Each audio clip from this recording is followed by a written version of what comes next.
Good morning, I'm Sarah Kavanaugh, and welcome to another edition of Tiger Nation.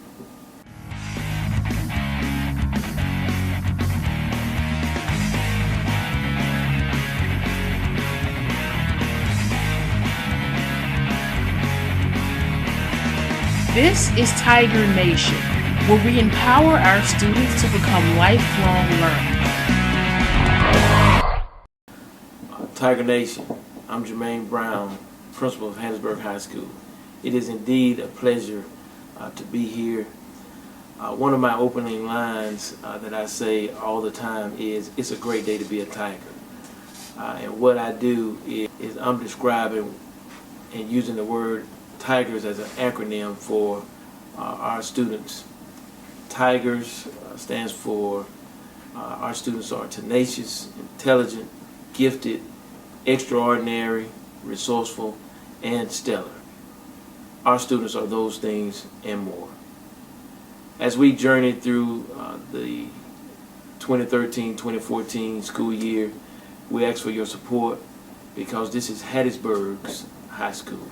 So we asking all citizens, all stakeholders, parents, community members, teachers, and students to buy into what we're trying to do, but we want you to be a part of the process.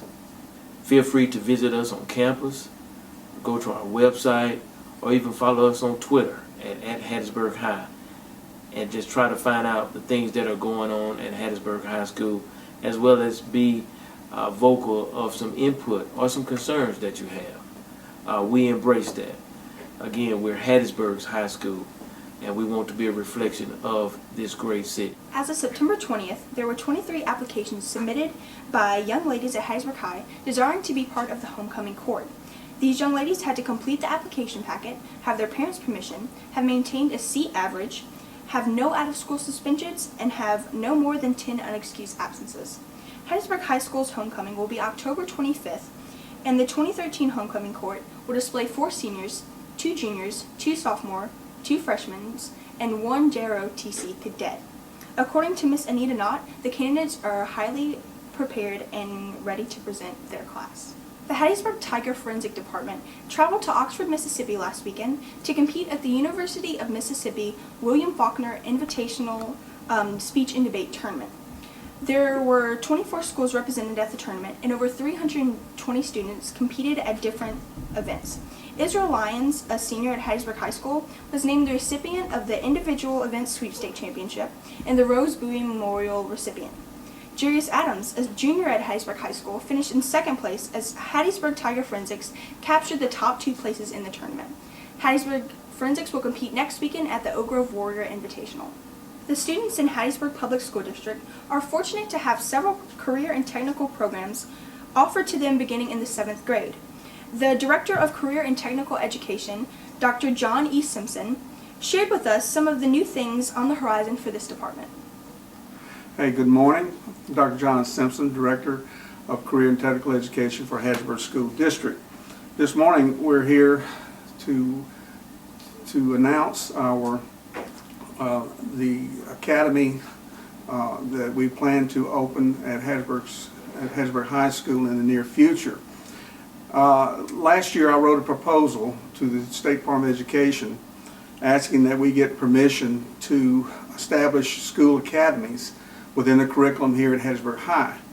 And we have been accepted, we have been approved, and we're now on the stages of embarking on actually establishing these academies. We have 3 years to do this, so we're going to take our time and move through this process. But academies basically are schools within schools. And so we have 9 programs, 9 career tech programs here at Hattiesburg High. And with that being said, we're going to embark on taking, we're going to take some of the academies and develop them into some of the programs and developing them into academies. Now, what does academies mean? Well, academies basically is we take students who are in certain programs and they become cohorts. And these students will, such as the Teacher Academy, which we started last year, and we combined that with our Early Child Development Program. And those students actually, as they enter into that program as 10th graders, they will stay together for the next 2 and 3 years. And actually they will be considered cohorts, and those students will have the same teachers if I make myself clear on that. So in other words, they will just travel together for the next 3 years, and we keep them together, and the teachers work together, both academic and our career tech teachers also. And just for more clarity, let me just read my statement, and I think it will come clear to you what we're trying to do. The Hattiesburg School District has demonstrated a commitment to career and academic excellence by providing all students the opportunity to excel academically, socially, and with an emphasis on career choices. The school district enables students to learn from challenging experiences with support from a unified, involved community committed to the students of Hattiesburg. Having a strong foundation which transports our students to pursue an academic career and/or post-secondary education, the district is excited about the opportunity for students to be able to choose a pathway from Technology and Health Science Academy or Education Academy. Technology and Health Science Academy will be the umbrella cluster for the following pathways: Polymer Tech, Robotics and Engineering, and Health Science. Education Academy will be the cluster for teacher education and early childhood education. Students who select either cluster will be able to choose advanced or specialized courses of study which will focus on academic excellence and career-specific material which is related to the opportunities available to the students post-high school graduation. Each of the Hattiesburg Career Tech Academies will be affiliated with firms in the technology industry, engineering contracting industry, healthcare industry, or educational agencies, including colleges and universities in the Hattiesburg community. Career Tech students will be exposed to performance-based curricula, which will provide the integration of academic and career skills to hands-on application experiences. So with that said, basically we're embarking on this new adventure, and it's something that I am, from looking at and researching this topic, is very common throughout the nation. I see an opportunity for our students to be able to gain so much from their secondary education experiences as they go into their post-secondary. These students will be able to earn certifications, and they'll be able to earn scholarships that will be certainly will enhance their ability to complete their education and go into the world of work. And so just to let you know, I know we're going to have further discussions on this, but Nashville City School District has invited us to come for their study visit, which Nashville has 81,000 students in their district, and all of their high schools are academies. And so every student in the high schools in Nashville, they enter into, they choose a pathway that they want to pursue as a career possibly down the line. And so I'm taking another group here Wednesday morning to Nashville, and we will be involved in their study visit to see what makes how they develop their academies and how they are looking today. And we're going to do a lot of interviews with students and faculty as well. So we look forward to this opportunity. I'm excited about this new adventure. I know the students of Hattiesburg in our community will see just to what advantage it's going to give our students for their post-secondary education, or if they go into the world of work right out of high school. So with that in mind, stay tuned for more as we continue to develop our academies here at Hattiesburg High School. Thank you. Good day. Mr. Clement Ector recently sat down with Coach Tony Vance to discuss the football team's recent win against the Harrison Central Rebels and their upcoming game against Biloxi. Good morning. My name is Clement Ector, and I'm the host for Tiger Nation. Today we have with us Coach Tony Vance. He's a new head coach for the Hattiesburg High football team.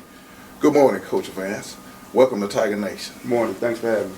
Good to be here. Just have a few questions we'd like to ask you this morning so our audience, our listening audience, can get a better understanding of who you are and where you come from. And we know you're here at Hattiesburg High to bring the same winning tradition that you've been able to take care of at all of the other places where you've coached.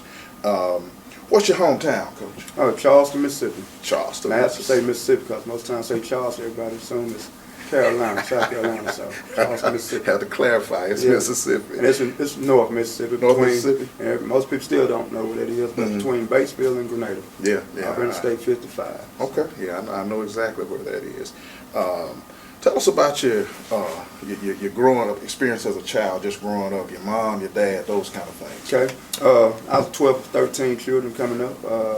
My dad passed when I was 10, so my mom pretty much raised all of us, by herself. Come from a large family, obviously, and we grew up working hard, raising gardens, chickens, hogs, and, that's kind of how we grew up, just doing what we had to do to survive. So come up that way and understood real early the importance of the education. And if we were going to accomplish anything in life, we need to go to school and get an education. So that was instilled in us real early, and we understood that we were going to go to school. Woke up some mornings and she used to tell Mom, I don't feel like going to school. And she used to tell us, well, you're going to leave here. So, and being a country boy, wasn't nowhere else to go but school. So that's where we ended up most of the day. Well, it sounds like you had a great mom, and definitely if she was able to raise those many children by herself and, encourage you guys to go to college and further your education so you could be in a position where you are now, not only to be able to bless your family, but, be able to bless the young men that we have here in the Hattiesburg High football program. No doubt. I tell people all the time, everybody talk about role models, but my mom's my role model. And, she's the lady that, instilled everything in our thoughts and our beliefs, and I'm eternally grateful for that. So. Amen. I had a great mom too, so I can ditto what you're saying. Now, let me ask you this: what you attended Charleston High School, of course. Right. What about your college? What schools did you attend? Started off at Northwest, transferred from Northwest Junior College to Cahoma Community College, where I received my associate's degree. Graduated from there, went to Mississippi Valley State. I received both my bachelor's degree and my master's degree from Mississippi Valley State University, Delta Devils. So what's your degrees in? Physical education. Physical education. I have 2 degrees in physical education and administrative license and master's of arts in teaching. Okay. So. Good deal. Good deal. Now, what about your family? I know you're married, man. Tell us about your wife and your children. Well, wife, been married 9 years, going on 10. We got a wonderful wife, supportive wife. As a former coach, when things not going well, not many people on your side. You got to have somebody to go home to and thank God for a wife and head on the children. show. That's right, and so I'm blessed in that regard, no doubt. Yeah. Have 4 children. I have a son, Cedric. He lives and he works in Oxford. He's grown. Daughter, Kiasia, she lives in Cincinnati, Ohio. She's a 17-year-old junior, and I have daughter Takiri. She goes to school here in Ann Arbor, and she's in 7th grade, and a son, Tony, the second. Everybody calls Deuce. He's first grade over at Tim. So, okay. But got a wonderful family and been blessed. Okay. 2 boys, 2 girls. That's great. So how's your family making an adjustment to Hattiesburg? Love it. They love Hattiesburg. It's a great area, and that was my selling point to my wife when I took this job. That she would love the area. She would love Hattiesburg, and they do. They all love it. So great place to live. Oh, it is. It is a great place to raise your children, to raise a family. Plenty of shopping. I mean, plenty of places to eat. And of course, I love the school district, and I'm a Hattiesburg man. Now, tell me about your. I know you have an outstanding record when it comes to Friday night football. Tell us what was your winning record when you got to Hattiesburg? I had a career record of 60-10 coming to Hattiesburg. Was fortunate. I tell people all the time, I was fortunate enough to surround myself with great coaches, great people, and we was fortunate enough to have great football players. It's not so much about what I do as a head football coach, but I think it's about surrounding yourself with the right people and having players. At the end of the day, I'm a much better coach when our players play well. I'm not much of a coach if our players don't play well. So, but that's the key to it. You got to have players. You win with players. Anybody that's in this profession long enough, they'll tell you that. So it's not so much what Coach Vance has done. I've been fortunate and blessed enough to have great players on my team. And, a lot of people don't seem to understand that. I think about Nuke Rockney all the time. He was an outstanding coach, but he had the 4 horsemen. And I can remember when I was coaching here as an assistant, And we had this one defense we called 31 Loose Wildcat. That's what we brought the house. And I don't care who we were playing against, Moss Point, Meridian. When we called 31 Loose Wildcat, we're going to get a fumble, it's going to be a sack, it's going to be a hurry. I mean, something good is about to happen. And a few years later, we had to take that defense out of the playbook because the personnel changed. And where it used to be a big play for us, it ended up being a play where we were getting hurt on, so we just had to take it out of the playbook. So, you know, it's great to be a great coach, but you don't find very many great coaches without great players. That's true. That's true. Because you can't run the play on Friday night. I tell the players all the time, I played my last down football 20 years ago, so it's been a while for me. So. Yeah. So now what position did you play when I played quarterback, wide receiver, and defensive back. Played a little running back. I come from a small school, and you played everything. I tell these guys all the time, man, if I could come and play in their generation where most of the time you only have to go one way, I think I'd be a pretty good football player. But probably you had to do the same thing back when you were in high school. Never came off the field. So. Kickoff return, punt return, extra point, offense, defense. Did it all.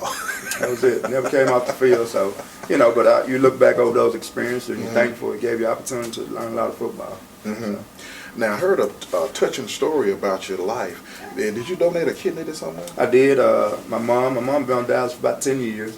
And in '96, I tore my ACL at Oklahoma playing football, playing defensive back, and had a decision to make. Wasn't much of a decision for me. I could try to rehab that knee and get back on the field. And when I came home on the weekends and I see my mom coming home from dialysis, and if you know anybody that's on dialysis, it's a struggle. You go to dialysis and you come home, you're weak, no energy. Next day you feel great, but you got to do it all again the next day. So it got to the point where I was tired of seeing my mom suffer like that, and decided to donate her a kidney, and had the kidney transplant in 1997, and I'm sorry, 96, in 1996, and everything went great. Kidney transplant went great. Recovery period for both of us went great, and in 1997 she went to the hospital for a checkup and ended up catching pneumonia in the hospital, and I passed in '97 from pneumonia. I'm sorry to hear about that. Sorry to hear about that. But it was not from the kidney. No. Kidney never stopped working. I worked to the end. So just one of those things you go through in life. And I tell the players all the time, life always throws you curveballs. You never know what's happening, what's going to happen. But throughout adversity I've been through in life, and and I've had plenty of shares of it. But in the end, you come out on the other side, you look back, and you can be thankful for the adversity you've been through. Yeah. Well, I tell you what, no doubt you did everything that you could possibly do for your mom. Because even with it being your mom, there's a lot of people that wouldn't be willing to give up a kidney. But that's very commendable. And my mom was 91 years old. She passed a couple of years ago. And I'm sure I have the same feelings that you have as a son. I feel like I did everything I could do. For my mother, because like you shared with us, you had a great mom. I had a great mom as well, and there was nothing that I was not willing to do for her, because there was nothing that she would refuse to do for myself or my siblings. And by the way, you said it was 13 years? 13 of us. It's 11 of us. Okay. You know what it's like coming from a big family. But it was. I think back all the time with my mom, and she would go without eating to make sure we ate, and just whatever she had to do to put food on the table, and she was able to do that. So eternally grateful to her later. Okay. No doubt. Good deal, good deal. Well, Coach, you was able to get in that win column on Friday night, and just tell us about it. I know that's always a great feeling. It is. I tell you what, I give credit to our players first of all. We started the season 0-4. You lose to Pedal Team, you lose to Laurel, you lose to Wayne County, you come back, you lose to Oak Grove, And those guys could have quit. They could have given up. They could have said, hey, I'm not going to practice today. They could have found any excuse not to be there at practice every day. But, to those guys' credit, they kept coming to practice. They kept working hard, kept believing in us as coaches, and buying in what we were telling them and doing what we asked them to do. And, I think everybody's seen us play. We've gotten better every week. We're not great. We still have a lot of work to do, but we've gotten better every week. And last week we were able to kind of put it all together and get a victory. So that's what it's about. Great deal, and especially what people have to understand. Anytime you come into a program, as a new coach and pretty much a new staff, it takes a while to get those players acclimated to your system. It does, it takes the coaches a while to learn the players, learn who can do what, and we've had some personnel switches, and we moved some guys from offense to defense over the course of the last few weeks. That's made a better football team. And again, like I said, the players, it takes them getting used to coaches, understanding exactly what coach expects out of us and on this situation or in that situation. And like I said, it takes time, and we didn't have a whole lot of time to grow up. Right. We kind of thrown into the fire from that first week, playing against a Pelham team that was ranked 4 or 5 in the state. And, of course, next week, I think I was looking back this weekend. The first 4 teams we play, I think they only have 2 losses. I think Wayne County's lost twice. The rest of them, out of those first 4, still undefeated. So, tough non-division schedule. Tough schedule. It made us better football. Oh yeah, Coach. During your last game, tell us about the strengths and weaknesses of the team. Well, I thought we did a pretty good job of controlling the line of scrimmage for the most part. And at the end of the day, you can drive all kind of plays and all kind of this and that, but the games won and lost most of the time up front. That's right. And our guys up front did a really good job of controlling the line of scrimmage on the offensive side. Our defensive line did a good job controlling the line of scrimmage on that side of the ball. So that was a really bright spot for us. Still a lot of room for improvement, but we were able to win that battle Friday night, and so goes that battle most times. So goes football. Yeah, you can win that line of scrimmage, man. But that was definitely a bright spot. Offense, we established our running game, and quarterback had a really good night passing. He was really efficient throwing the football. I think he was 6 of 7, for 130 yards and a touchdown. So took care of the football for the most part. Had 2 turnovers that cost us, but those are things that can be fixed. That's what we're looking forward to going to practice today, fixing those mistakes. That's what we did. And we played Harrison Central this past Friday night. Right. Who do we have this week coming up? We got Biloxi this week. Biloxi. Got to go to Biloxi this week. Matter of fact, our next 3 on the road. We go to the coast 3 straight weeks. Got Biloxi, St. Martin, and I think Gulfport. But Biloxi is the task is at hand, and we got a really good football team, really talented players, a lot of size, and so it's going to be interesting. What's Biloxi's record so far? I think they're 3-2. I think they lost the first division game last Friday. That's why I tell our players, that's Friday night. How hungry are you for a win? Because at the end of the night, that's what it's going to boil down to. How hungry are you? Yeah. Are you willing to lay it all on the line and leave it out on the field? So what's Biloxi's strength on offense? A really good running back. Got some linemen up front that are really big, but really good running back. Does a great job of cutting and vision and seeing the holes and can really run. The quarterback's athletic, throws the ball fairly well, but he can really hurt you with his feet also. So we're going to have to really play well on defense, contain those 2 guys. They do have a receiver that they like to get the ball to, but for the most part, though, those 2 guys right there. Pounding it. Yeah. Okay. So, what this past week, who do you think was your most productive players on offense and most productive on defense? Well, I know offensively, like I said, offensive line did a pretty good job blocking. Tristan did a good job throwing the football.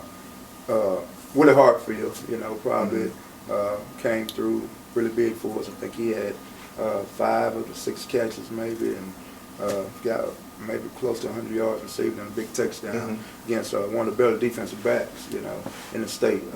So he really had a really good game for us. A couple times 3rd down, he came through some big catches for us, and Tristan made some big throws. So, but at the end of the day, I think it was a total team effort, and those guys really, starting to learn to lean on each other and count on each other.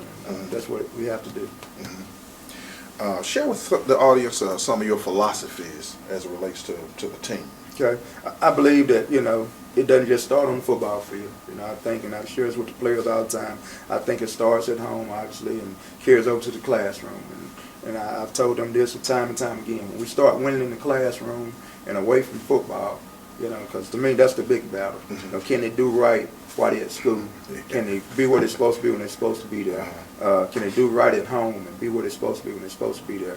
If they can do those things right, then football is going to be pretty easy for them. And we're struggling doing some of those things right now. But once we get that fixed, I think it'll translate. I know it will to the football field. So that's probably my biggest belief right there, is getting players to act right away from football. We don't have that problem with them with football because they're playing the game because they love the game. They want to be there. But if they'll do right in other places, it'll translate to football field, and I think you'll see a lot more production. So that's a battle we're fighting right now, and I encourage anybody in the community to help us fight that battle. Encourage these guys to do right, to come to school, to learn, and you know, do what they're supposed to do on a daily basis, and act like they're supposed to act. And, that's the battle we're fighting right there for us. That's concerned. For us, football itself, you know, you got to get better every day. You know, you go to practice every day to get better. Don't just go to practice, go through the motions. Go to practice, get better. Practice with a purpose. They hear that all the time. It's practice with a purpose. What's your purpose today? You know, it's to get better as a football player. My purpose every day is to get better as a football coach. And I think if you're doing those things, you will get better. And so that bleeds into a lot of what we do on the football field. You know, come down to offense, you know, you got to take what they give you, and you find something that's working, I think you stick with it. And, you know, obviously we want to be a blue-collar football team. We want to run the football and going through it, not just when we have to, but when we want to. And, you know, I think we're slowly getting to the point where we can do that. Defensively, you got to have 11 guys over there that like to run and hit people. Chase the ball. You know, throw the bodies around, you know, and we're still moving guys in and out on the defense side of the ball. But, you know, at the end of the day, defense purpose, get the ball back to the offense as quick as they can, the best field position they can. That's right. That's right. Well, Coach, I'm going to have to change streams for just a minute. You keep hurting my eyes with this ring. Tell us about this ring that you're wearing right now. State championship ring from Charleston. I've been fortunate as a coach. I have, like I said, I've been around some good coaches and great players. You know, been fortunate to play for 3 state championships. Winning one of those. One as an assistant coach. Played in 05. Ironically, we played for 3 state championships in Charleston, all 3 against Hazlehurst. Okay. 05, they beat us 14-0. We played them in 2011, and we beat them 34-8, the state championship game. And we had to go back in 2012 and have a repeat, and they beat us 21-20. Yeah, in fact, I watched that game on TV. But, you know, I tell the players all the time, not something I wear every day, you know, but it is something that I pull out every now and then to remind me of the struggles. We started that season 0-2. Lost our first 2 games. Lost to 6A South Haven and 5A Oxford. And things weren't going too well. That football team made a decision. You know, hey, we don't want our season to go this way. And that team made a decision, and we won the next 14 games and we're out to win the state championship. Wow, that's awesome. That's awesome. Yeah, and I tell you, you know, people coach for years at, you know, even here at Hattiesburg, we've gone 4 times, and I was on the sideline 2 times, and we came up short. So, man, when you actually, not only, it's tough just making it to the state championship, but when you can actually come back and get that victory and come back with the ring, that speaks volumes. So, congratulations on that state championship, Coach. Now, before we close today, is there anything you'd like to just share with the Tiger Nation? Just encourage everyone to continue to come out and support these young men. They deserve it. You know, we have roughly 1,300 students here at Hattiesburg High School, and this is something I share with people all the time. Out of that 1,300, I guarantee we have 600 or 700 male athletes here at the high school, and we've got about 58 out there playing football. You know, so encourage those 58 because they could be doing something else. You know, they're out there and they're giving everything they got, and we're proud of them, and we appreciate the time and effort. Appreciate the parents letting them play football, allowing them to play, and just encourage everyone to come out and support these guys, man, because I promise you, they're doing the best. They're not professional athletes. I remind people all the time, they're not professional athletes. They're high school players that playing the game of football. And at the end of the day, it's a game, you know, and they won't play it forever. And but just come out and support these guys. They deserve it. They're working hard every day. They could be somewhere else doing anything but the right thing. But I guarantee when we get them until sometimes late at night, 8 o'clock at night, they're with us trying to get better playing football. So they're putting the time and effort in. We ask that community come out and support these guys, put the time and effort in to come out and support them. They deserve it. Okay. Well, ladies and gentlemen, we've had the pleasure of having Coach Tony Vance, the head coach for the Hattiesburg High Tigers here in Hattiesburg. I ask you to join us the next time. Be blessed. I'm Sarah Kavanaugh, and this has been another edition of Tiger Nation.